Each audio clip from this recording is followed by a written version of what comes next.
Welcome Spartans to Podcast Evolved, your home for Halo. I'm your host today, David, and joining me is Aaron. Hi guys. And Tom. What's up? That's right, everybody. Remember Tom? Yeah, I exist, guys! He's a real boy. We are live today, so shout out to our Discord server. Thank you all for coming along and listening to the madness. Today we're going to cover some Halo Infinite multiplayer news and other news from Halo in the past month. As you can imagine, there has been a lot. We have some listener voicemails and a Podcast Evolved announcement at the end. Oh, interesting. I don't even know what this is. Interesting. Live excitement. Before we get started, just to let you know, obviously this is our main show, Podcast Evolved. So if you're new, hello. We have a whole bunch of shows. So our main show is obviously we talk about news and lore and whatnot, and the listeners. We have other shows that are Missing Debrief, Halo Book Club, Builds of Blocks, and Halo Headlines, all of which you can find on our website. We also have a partnership with HCS Pro Talk with Josh and Will. They dig into a lot of the multiplayer side of things, so we don't have to, and it's pretty good. It's pretty good. So I mentioned our website. That's HaloPodcastEvolved.com. On there is a whole bunch of stuff. There's a store, there's merch, there is episodes on episodes on episodes on anything you can think of related to Halo.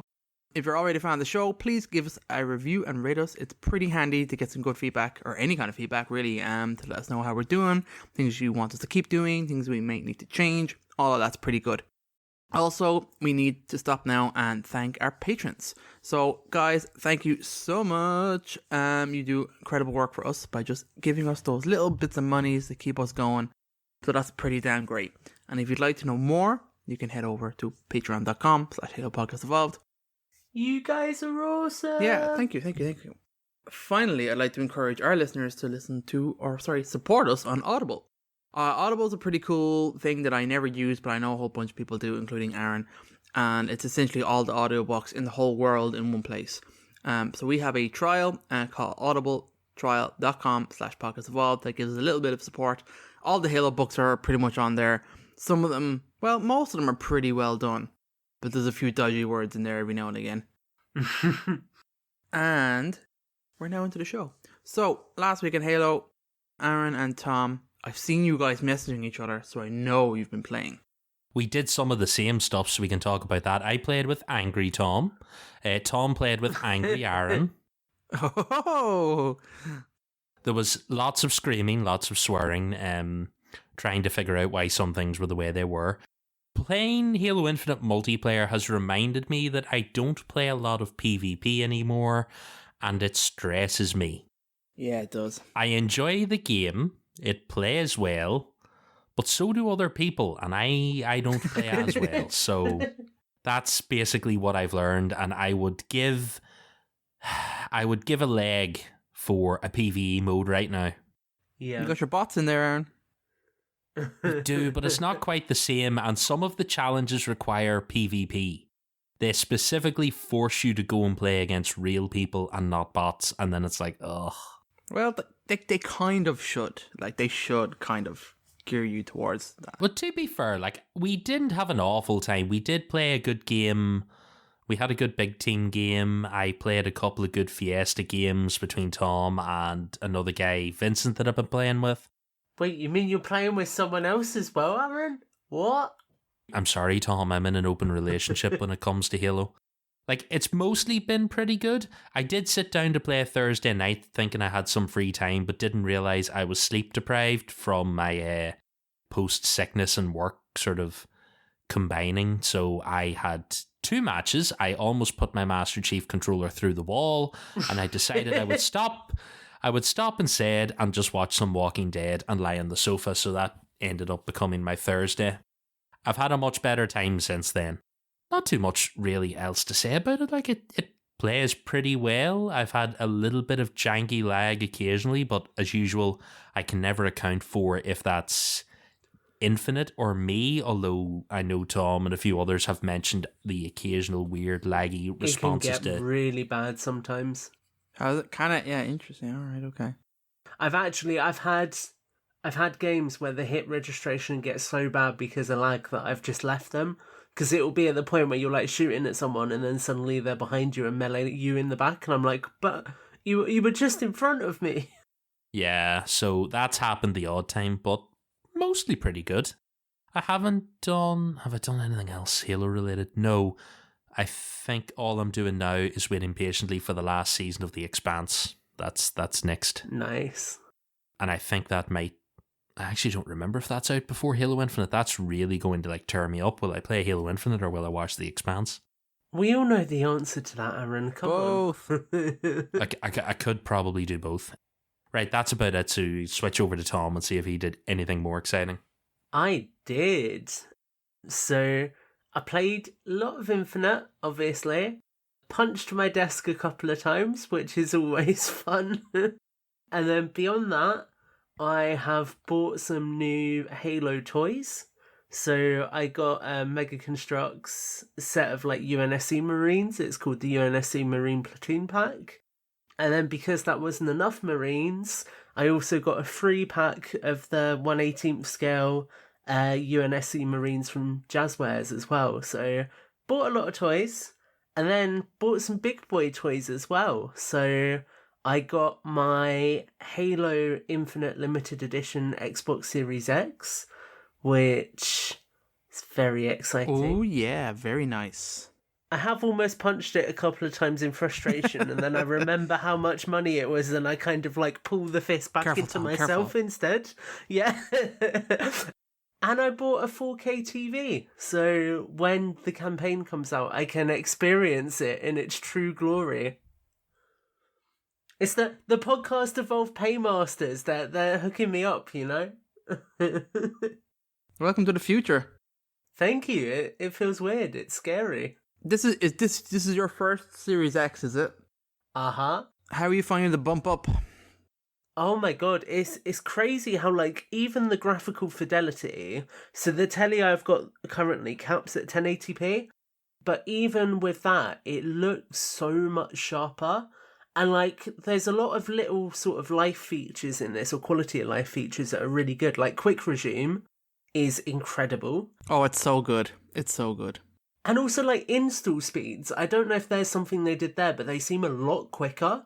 So I've been able to play games a lot faster than I used to, which is really awesome. And one thing I will say, actually, the thing that I really, really love with it is how much Xbox have kind of really committed to the Xbox sort of One/Series X family of consoles, in the way that the UI feels so familiar but refined that it's really easy to know exactly what you want to do with the X straight away if you're coming onto it from an Xbox One. So I was really impressed with just how consistent the whole experience is, and how it's a serious upgrade, but also it sort of doesn't have you confused as to how to do anything. It feels very sort of consistent with everything else that Xbox has done recently. I'm in love, basically. Yeah, good stuff. I have done feck all. I've played a little bit of Halo, but not done a whole lot. I played with my brothers, which was kind of fun, and because they hadn't played Halo in a good while. But it's really funny seeing, even today, I got a message from one of my friends who I used to play Halo with, way back in the day, and he's just like, "Oh my god, Halo looks amazing." And I was like, "Man, I haven't talked to you in weeks." And I was like, Halo is bringing people out of the woodwork. It obviously took him a couple of weeks for that message to get out there to his world, so that's pretty cool. So I'm convincing him and another friend to install it on his PC, and we'll get some games in with them, which is pretty cool, because I haven't played Halo with those guys in a long time, and they would have been my original kind of crew. So that's kind of fun to do that kind of stuff. So I'm looking forward to that a lot, and like I said, I have time off booked for Halo Infinite, so I cannot wait. Not long now. Just get it done. Okay, so we got some monthly news. So as you can imagine, shit's been popping off. So I'm going to hand over to Aaron, who's going to read the lovely script put together by Oren. Yeah, we have a bit of stuff to cover. Some of it we have talked about before, so I won't focus too much on those bits, and we will skip through. First thing we have here is Waypoint version next is available now. I think that came out a couple of weeks ago, so nice shiny new website, nice shiny new phone app, iOS and Android. We have all of the usual content. Some things were limited off and removed. I think we warned most folks over the headlines over the past few weeks that you would lose the ability to do things like join the Spartan... what do they call that thing in Halo 5? Spartan Squad? Spartan Spartan Company, that's it. Whoever's in the Evolved Spartan Company is trapped there for life. You can't leave. Sorry. Apart from that, not really much else to say on the Waypoint. Next thing, download the app, go have a play with it, see what you're doing. Next thing we got was the MCC in-game content for the 20th anniversary. We might talk about this for a little second because there were some nice things in it. So we have here that the new exchange refresh every Wednesday until January 5th. And then we got 2 new sets of armor included in this. So we got the Orion armor for Halo 2 Anniversary. And we also got the Mirage armor for Halo 3, which is basically the Mjolnir version of the SPI armor. Cool little things. Yeah, like if you were going to go for armor to include that from a lore point of view has been talked about for years, we've never seen, adding SPI into Halo is a pretty big deal. I'm going to ask you a lore question here. This is the armor that Ferret Team use, right? Oh, originally maybe. This is the Mjolnir version, so this is something that Master Chief could wear. So they've adapted it. Yes, the version that the ferrets were is not fully powered Mjolnir because I believe the ferret said one stage no one's putting a gamma in the suit of Mjolnir ever. They basically could, but this is like an upgraded version of it that all of them could wear. But yes, any Spartan can wear SPI. Yeah, kind of like the way like there's an ODST version, like it's not ODST armor, but it's obviously Mjolnir styled think of it like that. Yes, the SPI is the armor that Kurt wore when he died. There's no real big power enhancement in it, but it allows him to go invisible and run about. But it's very cool. I quite like the Orion armor inspired armor, looks quite nice. Yeah, I agree with that. I think the Orion's cool because it's got the shoulder-mounted rocket launcher, hasn't it, or missile launcher, that they said never made it into the original reveal, which was quite cool. Yeah, no, it all looks quite good. There's also a number of, they've got weapon skins, back attachments, there's a couple of funny rucksacks and stuff, nameplates and things like that, so you can go and have a look. They've been out for a while now, but you can find them out there. We also got a cannon fodder related to the anniversary armor as well, so that gave us a little more detail on the SPI and Orion sets and where they come from, things like that. Go and have a look as well. No point diving into it here. We also got 3 videos for the UNSC archives. These were 3 videos giving us a little like back history on components of Master Chief's suit.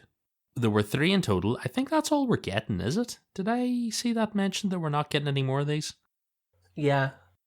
The first one is Unspoken, the second one was Project Magnus, and the third one is Lightbringers. I think personally the first and second one were probably my favourite. I quite like the first one. The setup for the video is it's a Marine recording a video to the family of a fallen teammate.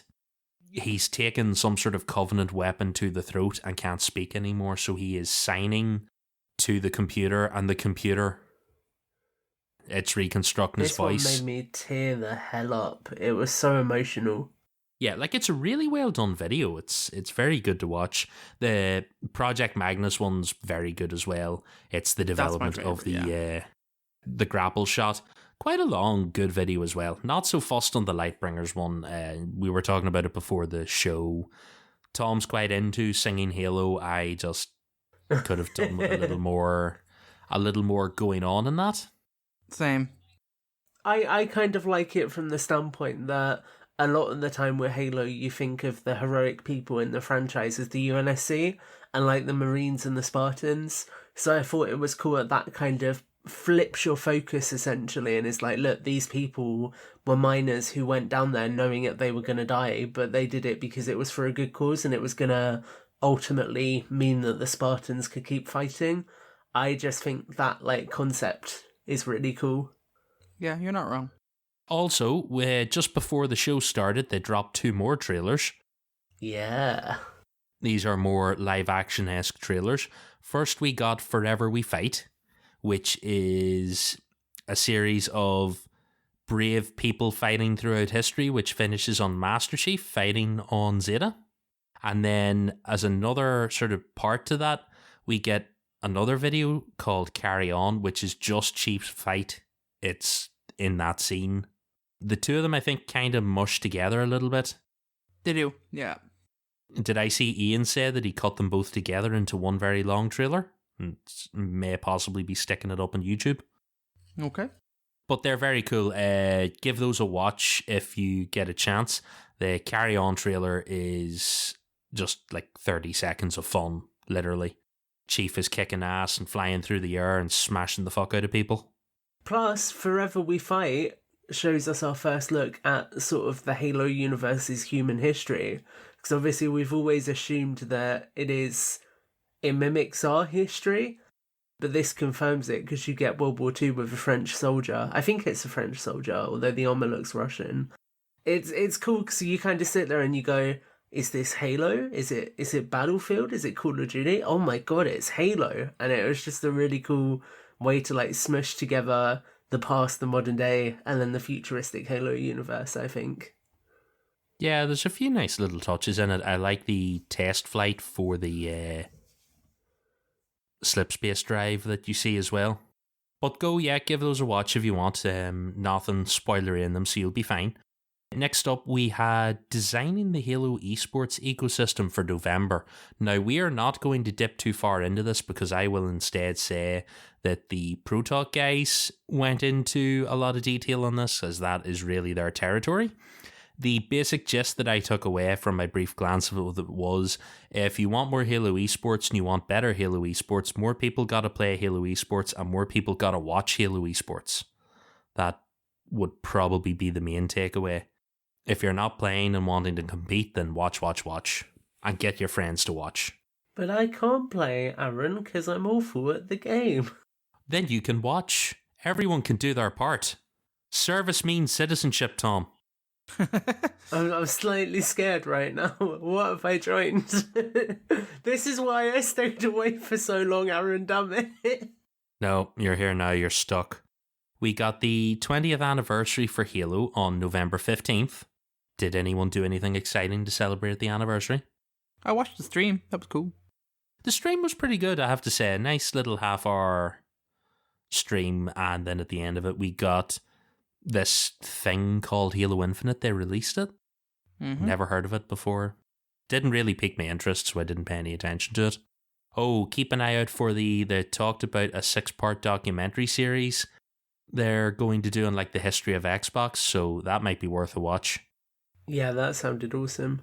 Also, there is just while I think about it, it's not strictly Halo related. They put up, you may have got an email about it, but they have like an Xbox museum thing that you can sign into, and it basically has your history of Xbox on it.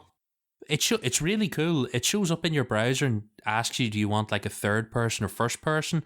And then you get this little like silhouette avatar, and you get to move around the exhibit, and you can see cool. other people also shuffling around, and they look to be real people because they all have these erratic all over the place movements, so you just get to like shuffle around the exhibit and look at the different parts of it.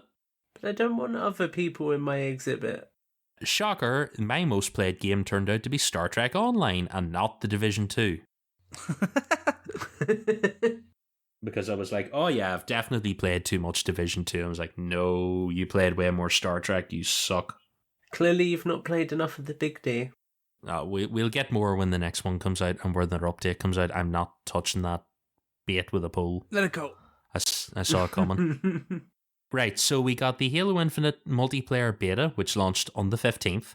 The Season 1 Battle Pass is currently available. All of the Day 1 maps and modes are enabled. Season 1 is now going until the May 2022. And Season 2 has been pushed back from March. Co-op campaign is still coming with Season 2, so we've got a longer wait, and Forge in Season 3. They did say that they're still aiming to have all seasons after that be 3 months.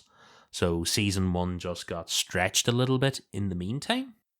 So if you were thinking like it's going to be a year before we get campaign co-op or anything, no.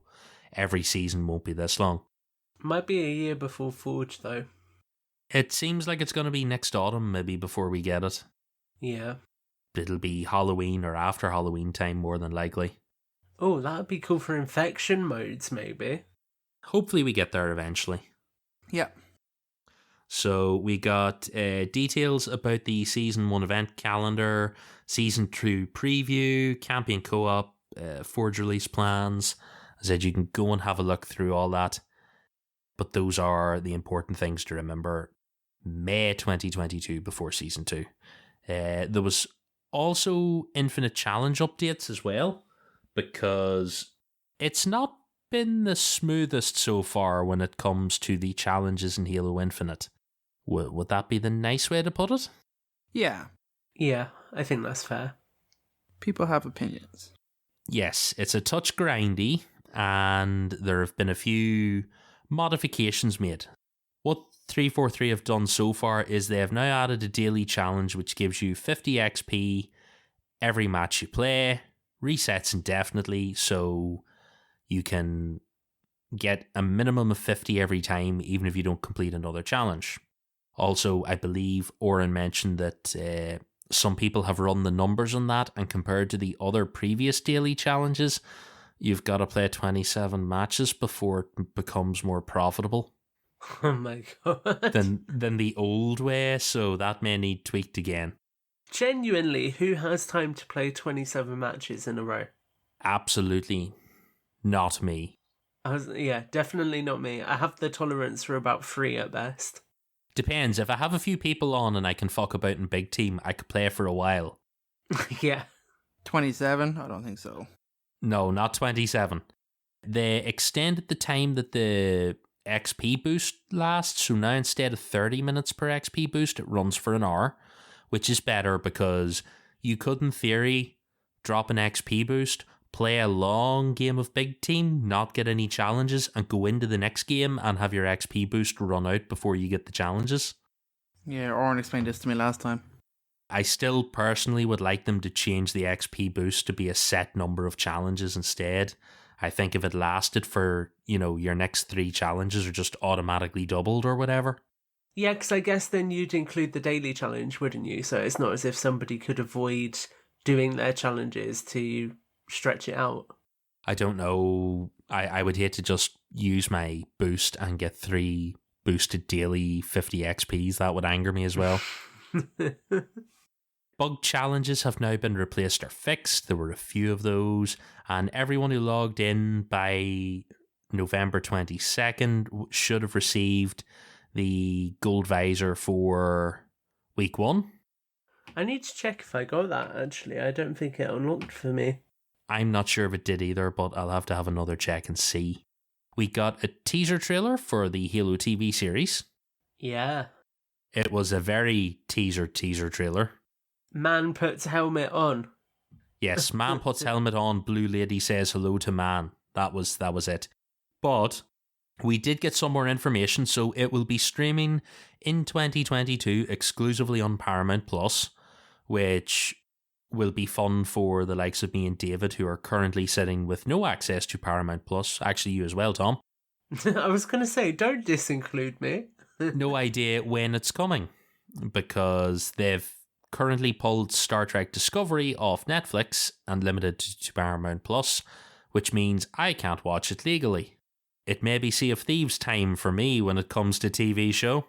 It may be the Pirate's life for me in the future, depending on what happens. I would like to support them, but if they're going to do this, I can't help them. There is also a full-length trailer coming to the Game Awards on December 9th, so that'll be a little treat after we get Halo Infinite. That I'm excited for. It's weird because it's not a full trailer, but screenshots from a trailer leaked ages ago. So I was expecting that to be what would be at the 20th anniversary, but clearly that will be what's coming out on December the 9th instead. My guess is maybe the Game Awards twisted their arm or bribed them with cash or something to drop it there, because it's got to be like a slightly thin year for exclusives for the Game Awards to reveal, because people are still like so far behind on things. Yeah, that's very true. Yeah, so we will have that to look forward to. I'm sure we will chat about it whenever it comes out. What have we got next? Yes, there was a blog on Waypoint for Halo developers sharing their thoughts on 20 years of Halo. It was a whole big 20th anniversary post. There was a lot of stuff in it, but as you scrolled on down, you got to reflections from various members of staff. go and have a read if you want. We're not going to dissect it here and talk through it because that will make for very boring podcasting. Do go and have a read. It will be linked in the show notes when you're listening to this episode. Next up, we have the HCS 2021-22 season reveal. Again, go and listen to the HCS Pro Talk guys. They will go through a full breakdown of this. Actually, look there, Oren has it here. Go listen to episode 210 for their full impressions. And you can also listen to episode 209 for their impressions and thoughts on the multiplayer. That's the last episode. I may have listened to 210 already, but I did listen to 209 because they were talking about Infinite while playing Infinite. It's the best way of doing it. We should be doing that now, really. With the rage, Tom? With the rage? I don't know. I'll just be like, why am I doing this bloody podcast anyway? Halo shit. I'm going back to dinosaurs. I'm not even joking. There was a brief time on Thursday night where if anyone from 343 had have asked me what I thought of Halo, I would have told them it's the worst franchise imaginable and I quit. I was so angry. You can imagine that's the one time they contact us like, oh, hey, we've got this exclusive for you. And you're just like, I'm done with you. Leave me alone. Shove it. I've lost my second game of Big Team. No one's playing the objective. Go away and leave me alone. Strong relate on that pain. Like being an angry teenager all over again. More positive Halo news. As of November 19th, Halo Infinite has gone gold. Yay! I don't know what that actually means in modern day games because they just keep working on it and plenty of games that went gold came out like not working, so... I mean, Cyberpunk went gold. I will download it soon and then I will patch it again before the 8th. Speaking of the 8th, Halo Infinite goes live on December 8th at 10 AM PST, 1 PM EST, and 6 PM GMT. That 6 PM is painful. There is a graphic out there that basically shows, every time zone or most of the major time zones and when it launches. So if you're not in one of the time zones mentioned there, you can go and have a little look. But whatever your time is for 10 AM Pacific on December 8th, that's when you're going to get it. This next one we might talk about for a minute. Did you guys watch any of this? This is IGN's first campaign breakdown. Did either of you pay any attention to it? Yeah, I think I broke this down for on the last day. I wasn't sure how much you guys were avoiding for spoiler reasons. Well, the IGN one was pretty good, and so it was fine. I feel like all of the information I'm reading in the script is stuff I already knew. But didn't they do two? Because they did one that was the first mission as well, didn't they? And I think I completely avoided that one. I just watched the overview that had the lady doing the commentary. So if that's this one, then that's the one I watched. This is the one that Miranda did? Yeah, it was Miranda's I watched. Miranda Sanchez over at IGN, she went through this. I think she might be reviewing... No, I don't think she's reviewing the campaign, but she did the breakdown. I think Ryan McCaffrey's doing the campaign and one of the other... Yeah, there's no way Ryan would let anyone else do that. I think one of the other Unlocked hosts reviewed the multiplayer because I believe they scored it already. They gave it a 9 out of 10. Yeah, they did. It got a really good score. Yes, there were a couple of other previews that went out. One of them was from... Was it Game Informer? No, it was... Game Informer did some really cool stuff. But one of them had a few spoilers in it, which I avoided. That was Game Informer, I think, because I didn't go near Game Informer's content. However, they do have 117 questions with Joseph Staten, which was really cool because it didn't go too in-depth into the story. It was just asking quite around it.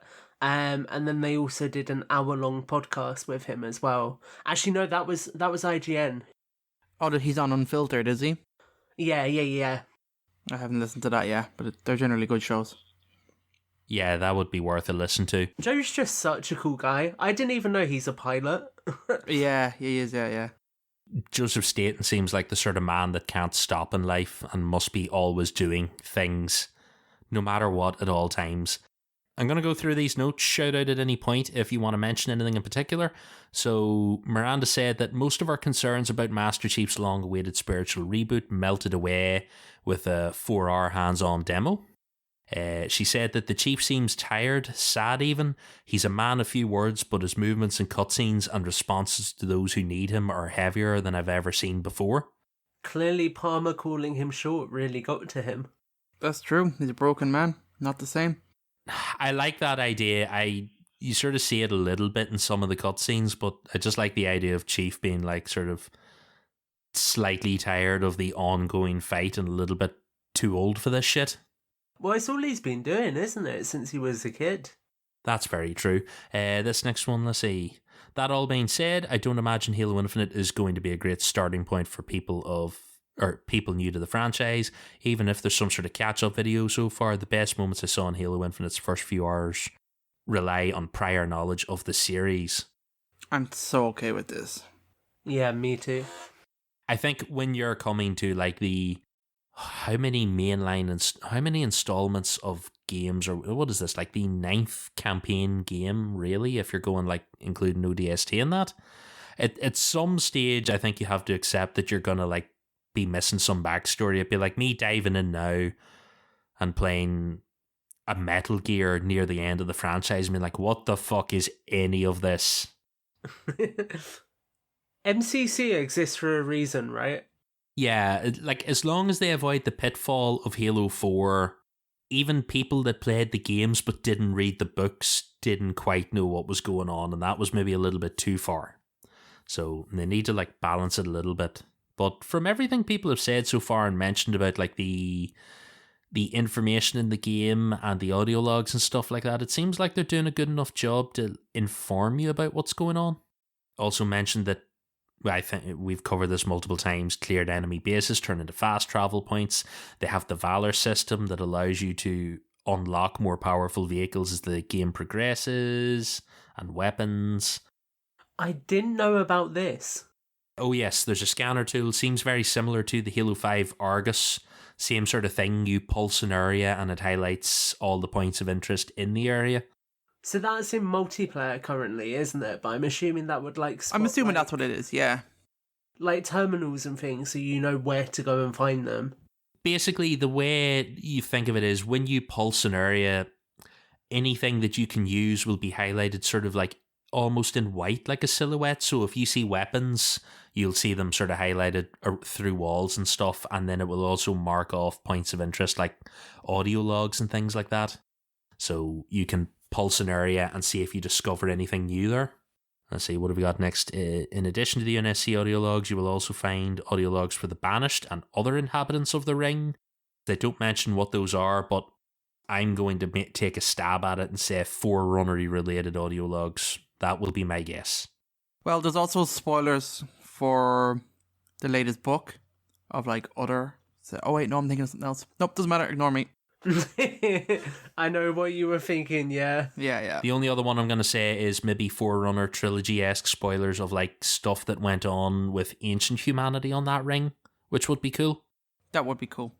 I did want to jump in here and say, without spoiling it for you guys, because I know you've not seen it, the Joe Staten questions, he was asked about a specific character from Halo 5, and the response that he gave was, their story might be continued in the audio logs. So I am a little bit worried that they might be using these to explain away some of the characters that don't reappear in Infinite. So I'm hoping that's not the case, but just the fact that his answer went straight to the audio logs rather than the campaign worried me a little bit, so I'm interested to see that. It could be a thing. We'll have to wait and see. I'd imagine they can only do so much at a time, but as long as they're good, like if we are ODST levels of good audio logs, I am here for it. Let's see, each of the 5 equipment options can be upgraded. I think we've all talked about that already. You can get various things like the thruster can have a second thrust. You can also have the option to like thrust into camo, and the grapple shot has like a taser function on it. That's cool. I want to know what upgrades you can get for the repulsor. That would be interesting. Like, what if you can launch people really fucking far? Oh, I wonder if you can upgrade it so you can repulse tanks and things. They talked about the boss fights, how the enemies function. They're going to have their own distinct little arenas. They'll have health bars, shields, minions as well. I believe they've also mentioned they'll have their own unique variants of weapons. So you'll get stuff off them. That's specific to the high value targets. So I don't know if every boss will drop them or if it's just ones that are flagged as high value targets. I want to say that Ian and Halo Canon mentioned it was everyone except for the first boss fight that they mentioned, because it's more of an educational tutorial, yeah. So he seemed to think it was all of them. Okay, cool. And then the last bit for IGN here, which really helped a lot of people, was they described it as Halo Infinite's open world is more akin to the Arkham games than it is to, say, an open world game like Valhalla. If that's how you think about it, that'll help you sort of get how the world's going to work into your head. The next thing we have here in the show notes is the Halo Infinite Fracture Tenrai event. We have a little Fractures lore about the Tenrai event. It says here that Fractures are divergent Halo universes or timelines, but for the most part they all orbit the same themes.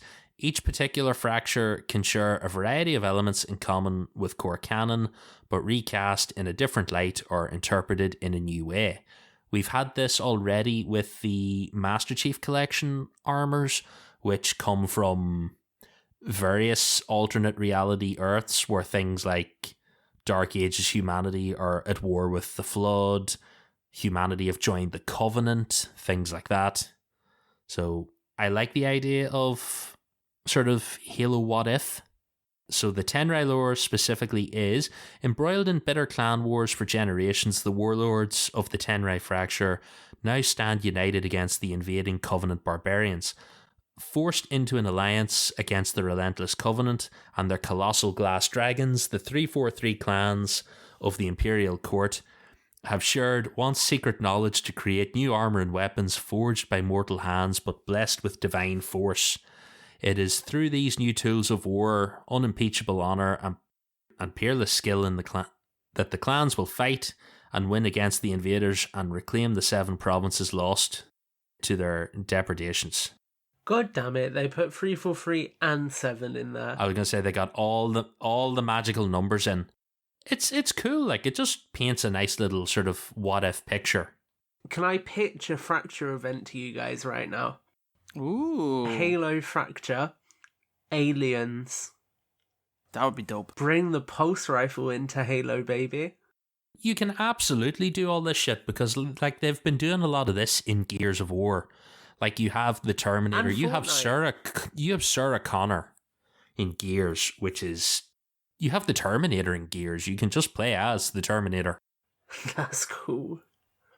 I would love to see stuff like that. Like there's all those obvious things you think of, like everyone said already, Doom. The Doom Marines just crying out to be Halo armor. Star Wars seems obvious. Yeah, let's just have some Stormtrooper armor. We'll go mad.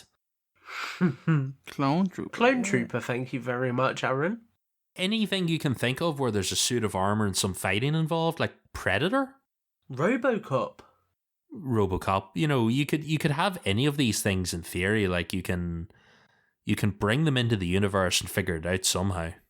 I'd love to see where these go going forward. Right, we got to get into some of the nitty gritty about this event. The event is available in 1 week intervals for a total of 6 weeks during Season 1. We have dates for them, but it's basically once a month until May. So we have the current event, and the next one will be available January 4th. The other dates are available in the blog. You can go and have a look at them all. The reward track has 30 tiers and is free. So you can progress your way through them and unlock all 30 pieces. As it says here, you unlock the URI Armor Core armor pieces for the core and vanity rewards. Lots of leveling up tokens. Yes, I did notice that as well. You level them up by completing tiers in event challenges, and you do those in the Fiesta playlist event, which actually for the most part has been pretty good. Apart from the fact they keep insisting sticking wraiths and scorpions in tiny maps, they have no business there. It's awful. Event challenges are mixed within the player's weekly challenge pool, and I'm not entirely fussed on that. Boo. It's slowing things down just a little bit. Only 7 event challenges can be completed each week, which means you need 5 weeks minimum to work your way through all of them. Oh, that's stressful. Yeah, that's another gated progress. That has a few people upset. We'll talk about it now in a minute and see if the chat has anything to say on it. There are a total of 42 event challenges available. A player can miss 12 across all the active weeks and still earn all 30 rewards. That is the gist of everything to do with the Fracture event. Now, people have thoughts. A lot of the community aren't super duper happy. Having looked at it today with Tom, I don't necessarily blame them, because I think, I get it. It's over 6 weeks. It's designed to take a while to complete, but it feels very slow. I think the issue is, and a lot of people have been saying this, is it feels like it's trying to force the player count, and it feels like it's trying to force people to have to play. And I think if you force somebody to play a game rather than making them want to play it because the content's good and they want to keep coming back, then you begin to build a community that's not very happy with the game, and in the long term that's not healthy for it. So I think the content we've got now is good and I'm having a lot of fun with it still, but the danger is when that honeymoon period wears off, if the only reason people are coming back is to constantly grind away at this, then you're going to lose a lot of the player base, and the players who are left will just not be happy with the game. I get that because this is a free-to-play model, they do need to gate it to some extent, but I think that the challenges need to feel more rewarding. Because ultimately, if a player feels rewarded, they're going to come back and play it regardless of whether they've got something to unlock or not, right? I definitely see the criticisms for what they are, and I think it's something that's going to need constant tweaking until it's just right. I think it's going to need a few adjustments. I've only completed 2 of the challenges so far for this. I haven't been terribly panicked this week about getting too far into anything. If I don't get the weekly reward, it'll not be the end of the world. I do think it is a little irritating that these challenges are mixed in between the other things, because I don't necessarily have the time to put into clearing that weekly challenge list out to try and get all of these done. It might have been nice if they had their own dedicated space at the bottom. I know people might have burned through them all, but if you're gonna say that you only allow 7 challenges to be completed each week, then let me just work my playtime into doing those 7 challenges. So I think the thing is you can unlock XP for both battle passes at the same time, so you can get stuff for your core battle pass and the challenge pass simultaneously, without having to choose them. It just depends on what game mode you're playing, and that's the thing, right? Is the events are so specifically tailored to certain modes, that it really does kind of restrict how you have to play the game if you want to get those events. Whereas if you were just, say, earning them across all of the different modes, like the core battle pass, then it wouldn't be as restrictive, I think. I don't know. It just would have been nice if it had a tab like the dailies, if it was dailies and then it was Uri and then it was the other 4. At least you could focus on it. Like you said, you've got to work.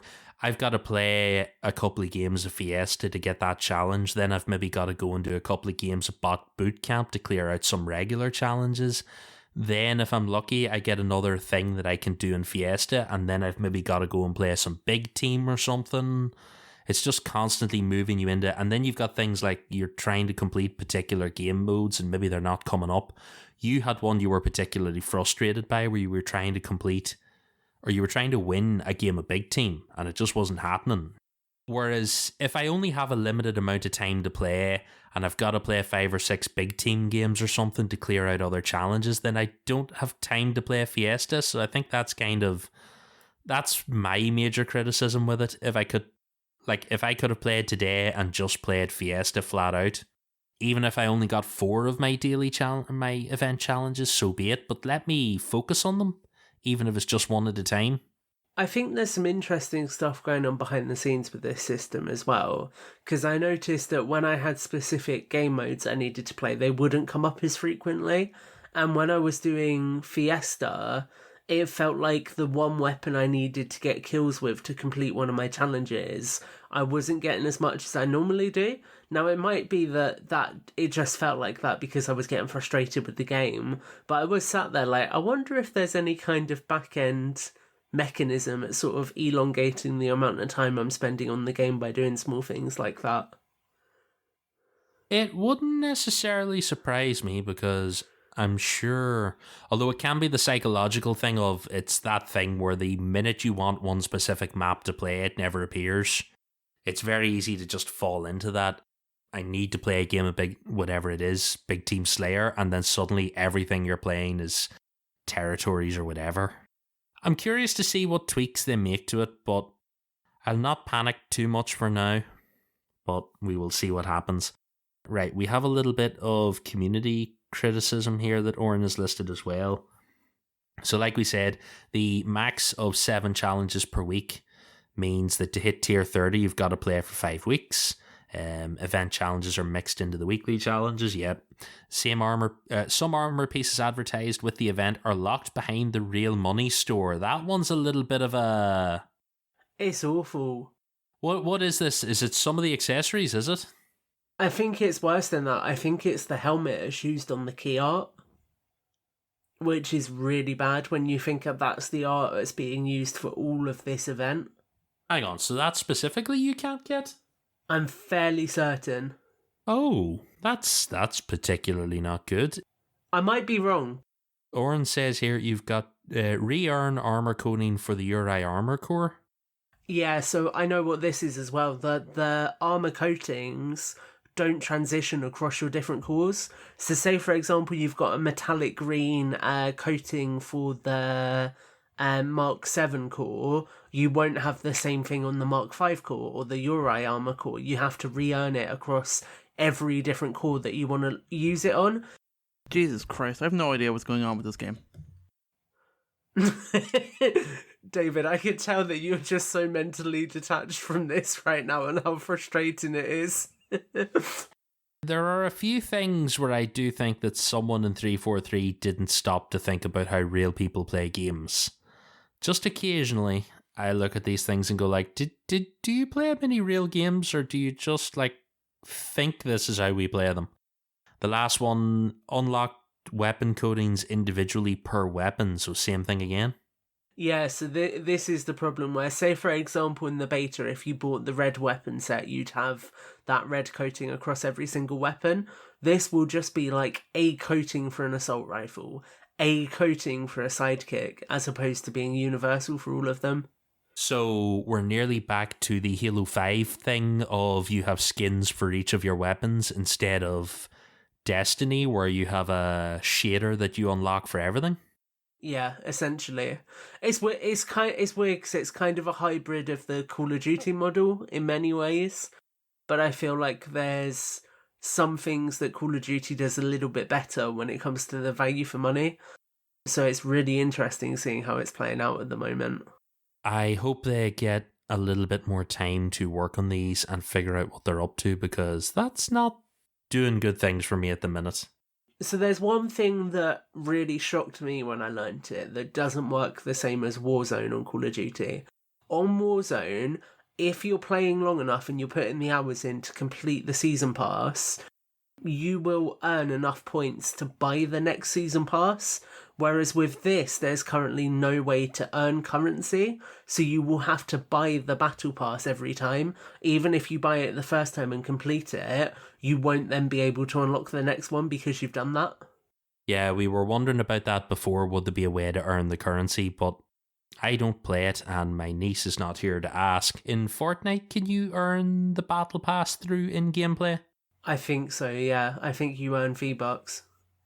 No, wait, that's Roblox. It's not V-Bucks. It's whatever the currency is in Fortnite. It is V-Bucks, yeah. There we go. I'm still down with the kids, guys. I'm still relevant. You're either down with the kids or you're old enough to be paying for their V-Bucks. Those are the only two ways you know what V-Bucks are. Yeah. All right. Well, that is sort of all our news. Little up, little down. But I think some teething problems when it comes to challenges and unlocks and things and Infinite. Hopefully we get a little more of that. and we get it ironed out going forward. They've got plenty of time. They've got until the end of this season to like figure it out. Fingers crossed they get there. All right, next thing up we've got is some community stuff. So I will be editing this bit out and fixing it, but if everyone wants to go and pull up their voicemails, we're going to listen to some voicemails. Hey guys, this is Taylor. Just wanted to call you and let you know. I want to hear more about the imperfections that made Halo great, like super jumping, the glitching parties, all the stuff in the past that just really made Halo so much fun to play. I mean, there's other aspects to it, but I want to hear about all the things, the imperfections in the game that we utilized as fun, exciting times, man. They were so good, custom games and stuff like that. But yeah, Halo 1, 2, and 3, I mean, they were known for that, and then they started to kind of disappear in 4 and 5. But yeah, let's hear about that. Okay, thank you, Taylor, for your voicemail. So, guys, what do we think? Glitches and things in Halo. The first thing that comes to my mind is like grenade jumping, but I don't like it. And I suck at it. Do you know what I mean? That's one of the things that I've never really grasped that well. My timing is terrible. I never quite know where I'm supposed to go. I don't know. I'm really bad at it. I think those kind of things are cool, though. Like, when you see, like, the original kind of Warhog jumping videos, those are just so much fun. They're just so cool that people figure this stuff out. And messing around with the physics and stuff. You literally just perfectly summarised what I was about to say there, David, which is messing around with the physics. Like, Halo's physics engine is so unique. So seeing some of the wacky stuff people have done with, like, I think there was something I saw with a trash can at one point where somebody was, like, using it to traverse a map. Seeing all of that kind of stuff is what always makes it really funny for me. And I bet that there will be more stuff like that when we get access to more tools like Forge. Because the second you give the Halo community a tool like Forge, you know that shit is going to go down.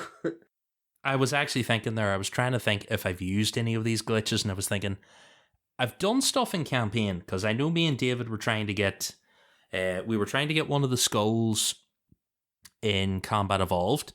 I think it was you I was playing with, David, where we were playing in co-op, and we ended up actually using the method where one person kept killing themselves and you would edge closer to the window, and eventually the second player would respawn on top of your head and could jump up over and get it. I've done things like that. In Halo Reach, when I used to do the weekly challenges, there was one in where you had to complete Tip of the Spear in the fastest times. You had to get the forklift and drive it at the anti-air gun. You had to park it up alongside the double doors, and when you would exit out of it in just the right spot, you would like spawn through the doors and you could complete the last section. That still works today, because me and my friend did that the other day. So things like that I was thinking of. And actually, when Taylor was saying that they don't appear to have any weird glitches in Infinite, the one that immediately came to mind, while it doesn't do anything, have you seen the videos of the tiny warthog? Yeah. The warthog, you know the way there's like a hologram of the warthog at like the spawn pad? Occasionally the warthog spawns in that size. So I watch these guys, this guy runs along and he goes like, hey, can you hear his party chat? And he's like, can anyone else see this? And like, what? I was like, tiny warthog, get in the tiny warthog. And then the three of them jump into the tiny warthog and drive off. Are the Spartans, do they shrink as well? Or what way does it work? No, the Spartans look to be like almost the right size, so it's kind of this weird sort of proportion thing of these big Spartans and this little go-kart looking thing. Like we said, yeah, I imagine people are going to figure out more glitches when they get a bit of time to spend with the full game. Forge people will absolutely break it and figure out more stuff, but I also guess that a lot of discoveries will be made once you've got a bit of time to fuck about with the campaign. Like, you will discover more things when they learn how to break it. So, and also, now that it's available on PC, I expect the PC and the speedrunner people to like comb through the game code and figure out more shit as we go. Definitely, that's true. The pesky bird in our live chat shouted out something that I've seen quite a bit as well, which is the chopper being absolutely hilarious when it gets shocked. I was watching, I think it was Mythbusters I was watching earlier, Volume 2 on this game, and they were just shocking the chopper right next to a man cannon, And then when the chopper like got nudged forward into the man cannon, it would just fly away into space. So yeah, I expect more stuff like that. So I imagine next year sometime we're going to start to see some wacky stuff and cool videos. And now, like, almost everyone has the ability to record gameplay. So you can record some on your Xbox, so we should see more of it. Okay, we're going to go to our second voicemail. Hey, Evolve crew. It's Bartlett King from the Discord. It's about 8:19 in the morning, and I'm just feeding my dog. And I had a question about Halo Wars 2. Did the Banished only really bring one capital ship there?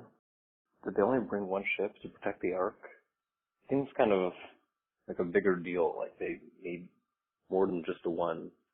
But as far as I can remember, it seems from the cutscenes, there's really only one ship they have there. I thought the Banished was supposed to be this massive force that, this big threat to the Covenant, but they only have one ship protecting the Ark. So, yeah, thanks. Evolved. Okay, thank you, Bartlett King, for your question. So, guys, thoughts on the Banished only bringing one ship to the Ark?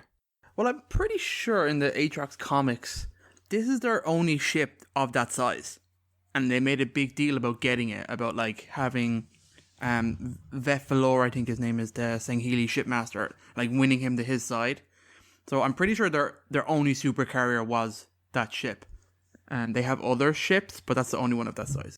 I was working on the theory that I could be wrong on this, but I want to say that it's probably one of the few Covenant ships capable of making the journey, because like it's going to be a big strain on the engines. You're going to need a big powerful ship. You're not going to take a small ship to get there, and that, like you said, that was their only super carrier, so you take that and you go there to the Ark with it. Although I am a little bit surprised that they don't have more smaller ships with it, because I thought the super carriers could carry other ships, but then again, I suppose that kind of makes it a bit unfair for the Spirit of Fire. R.I.P. the enduring conviction, right?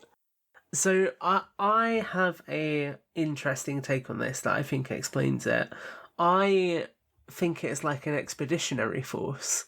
So obviously, Aatrox leaves the rest of the Banished under the command of Escharum, and this is just like an expeditionary force to go and see what's going on the Ark, what kind of state it's in after the incident that happened there at the end of the Human Covenant War, and to see what they can kind of extract from it. And then I would imagine once he's established a foothold and sort of realised that they can take control of the Ark, he would then call back and get more forces to come through to it. Because if you think about it, the last thing he knows about it is that it got partially destroyed at the end of the Human Covenant War. And he might be aware that the portal in Void has shut down. And if he is aware of that, then he's just going to be expecting a few UNSC stragglers, and that's it. I doubt he's expecting the Spirit of Fire. So he's kind of just gone there like, oh, we're going to go investigate it, see what's going on, and then he gets ambushed by this 30-year-old ship that he's not expecting to appear.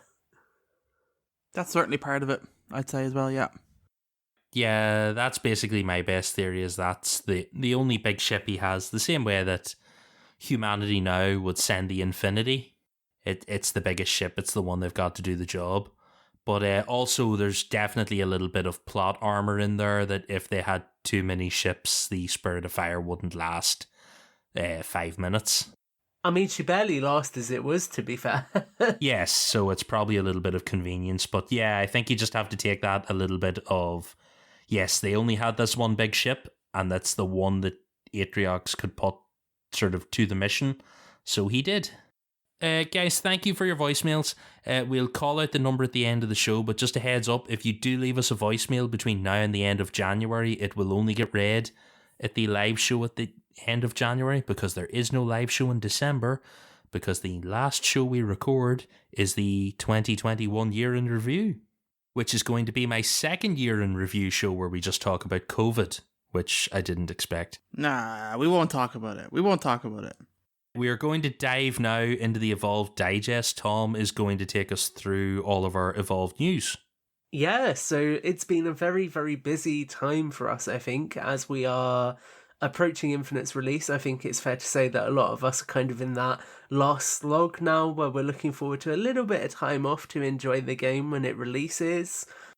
We've been working hard over on the YouTube channel, so Podcast Evolved's YouTube channel has now reached 5,000 subscribers. So thank you to everyone who is subscribed over there. That's been a really, really huge glow up in a short amount of time, actually, to be at 5k already. So that's really, really awesome. Then Evolved, the road to Infinite, where we were covering lore topics that we think will be relevant in Halo Infinite.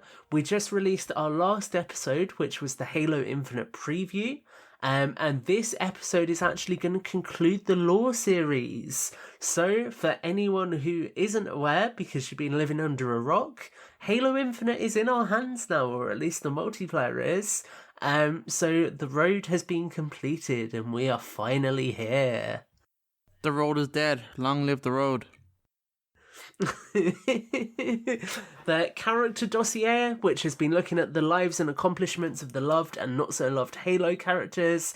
Our last episode was on Spartan John 117, the Master Chief, and this episode also concluded this particular lore series. So a really fun way to fill in your knowledge on the characters of the games ahead of Halo Infinite, and now we're looking ahead to the new characters that will be introduced in the game.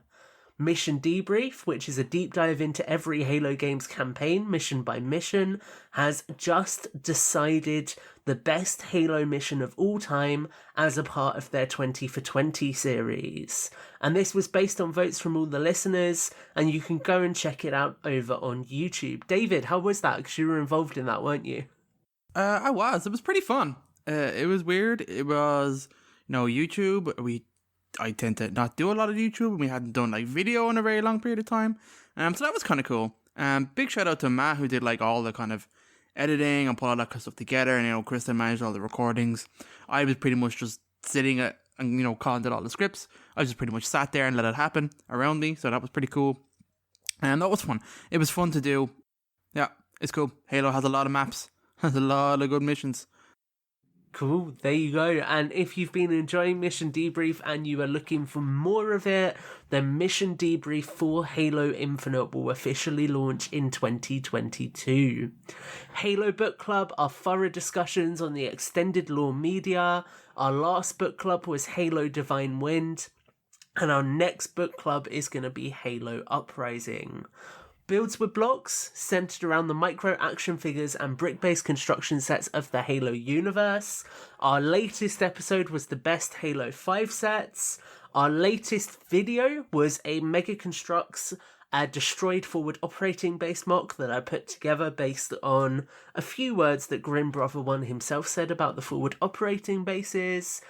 We have also had another review that doesn't necessarily sit under the Mega Construx banner, but it was a closer look at the Halo Infinite Xbox Elite wireless controller. And Aaron, that was presented by you, so how did you find doing your first review? Stressful. I don't do video. Colin peer pressured me into video. Everyone said it was very good. I don't know. I haven't gone back to look at it. I haven't read the comments under it. It is really good. It is quite good. You did a really good job, yeah. Shout out to Colin. He recorded all of the images, so I only had to focus on the audio part. I listened to that review late at night because it's so soothing. Oh, thank you. And our next video episode on that, I don't want to fully confirm it, but we have got some guests from the Halo collecting community. So it's a really fun episode. Just done the first edit for that. Got to go back and make some tweaks, and then hopefully that episode will be revealed and will be released very, very soon. Guest interviews, where we interview the influential employees, authors, and content creators behind the Halo franchise and its community. We don't have any more interviews planned for 2021, but we are hopeful to have plenty more to come in 2022. HCS Pro Talk. Josh and Will discuss the latest information within the competitive Halo scene with an emphasis on the community every week. Their next map legends are going to be Haven and the Rig. And last month in the Halo Championship Series. And I believe we actually have a clip to roll here, which I wasn't prepared for, but we're going to go with it and we're going to let you guys listen to it. Hello, Podcast Evolved audience, and welcome to Inside HCS, your monthly recap of all things Halo esports, presented by us, none other than HCS Pro Talk, your weekly Halo esports podcast. For this segment, we'll be recapping the HCS news and competition from the month of November. So let's get right into it. But Will, before we get into the November recap, let's begin with a little introduction into what exactly is the HCS. The HCS, or Halo Championship Series, is the umbrella in which all Halo competition lives under. The very first Halo Infinite LAN event is scheduled to take place in Raleigh, North Carolina from December 17th through the 19th. While we await the release of Infinite on December 8th, the community continues to hold amazing tournaments and events that we have the pleasure of talking about on our show. Ever since January of 2021, the HCS team has been providing monthly blogs that go in depth on the specific aspects of the Halo esports ecosystem. For more information on every installment of the blog series thus far, please check out halowaypoint.com/esports. For all major announcements from the HCS team over at 343 Industries, please make sure to follow their Twitter account at HCS and their new official YouTube channel by searching for Halo Esports on YouTube. Josh, November was just supposed to be an easygoing month while we all got excited for the launch of Infinite on December 8th. But then 343 decided it was time for something pretty damn massive. What happened during the Xbox and Halo anniversary stream? Well, 343 shadow dropped the Halo Infinite multiplayer with all launch maps, modes, and Battle Pass content for better or worse.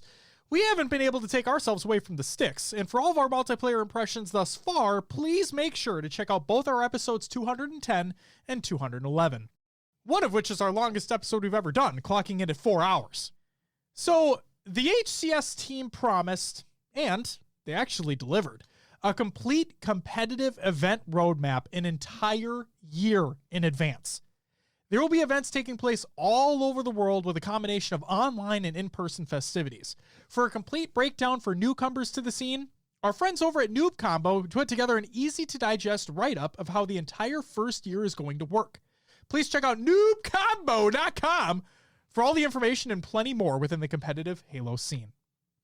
As mentioned earlier, HCS Raleigh is going to be the first Infinite LAN in-person event, and the team passes had officially sold out in less than 30 minutes from the moment they went on sale.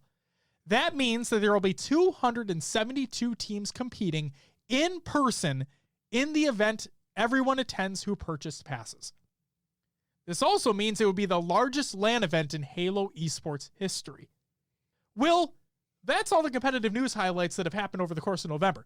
Ever since the shadow dropping of the multiplayer, the community has been non-stop pumping out incredible tournaments for the community to feast upon.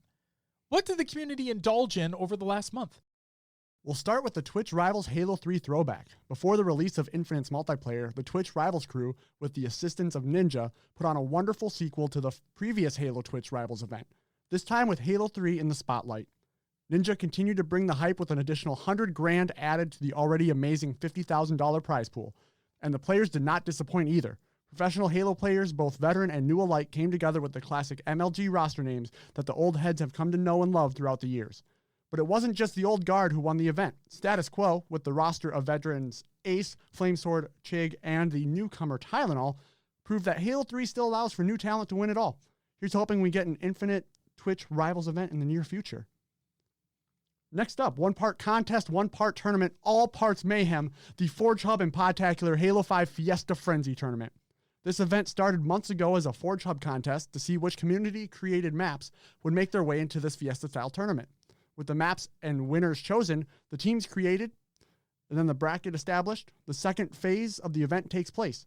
The team of Skull Spartans assert their Fiesta dominance and take home the tournament win. And then leave it to Louis V Titans crew to establish and run a top-tier Money Tuesdays event the literal day after Infinite multiplayer releases.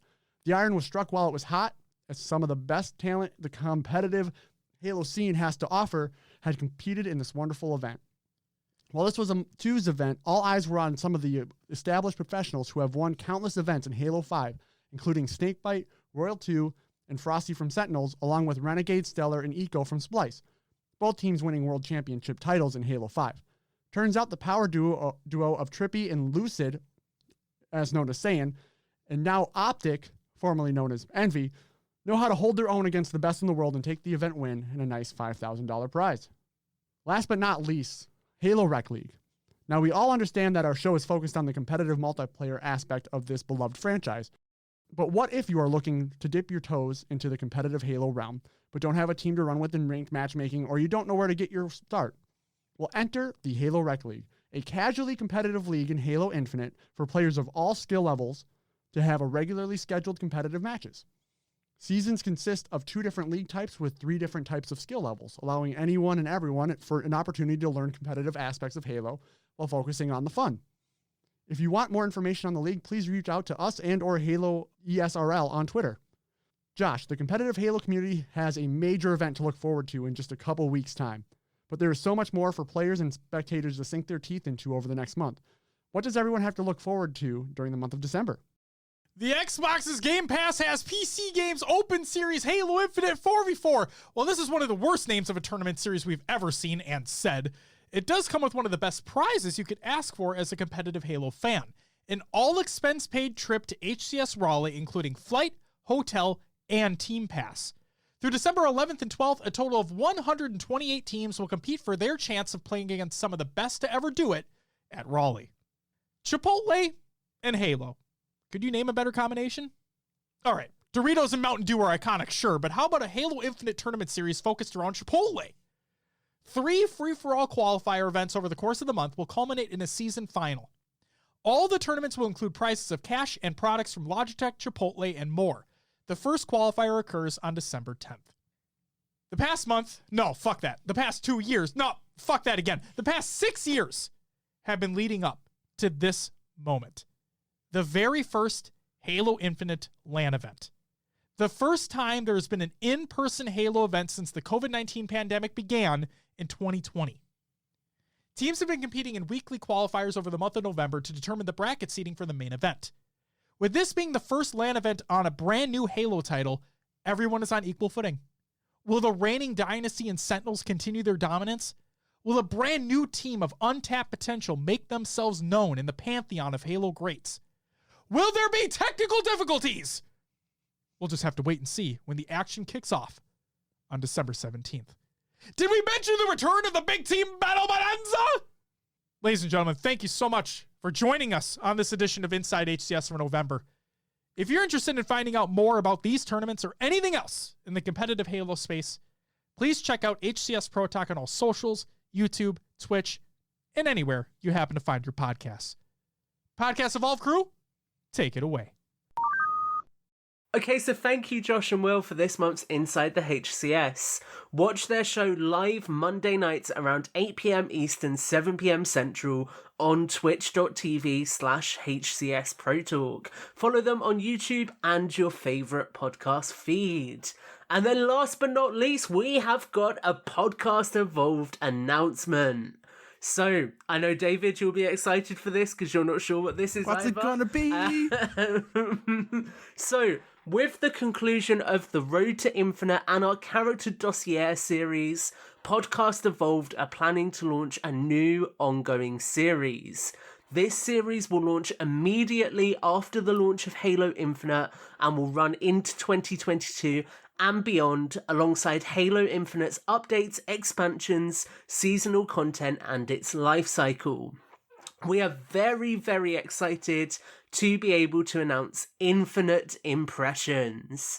Infinite Impressions topics will cover specific aspects of Halo Infinite, from story to level designs to characters, marketing, collectibles, and much, much more. So it's going to be a really exciting time for us to dive deep into Halo Infinite with all of you listening at home.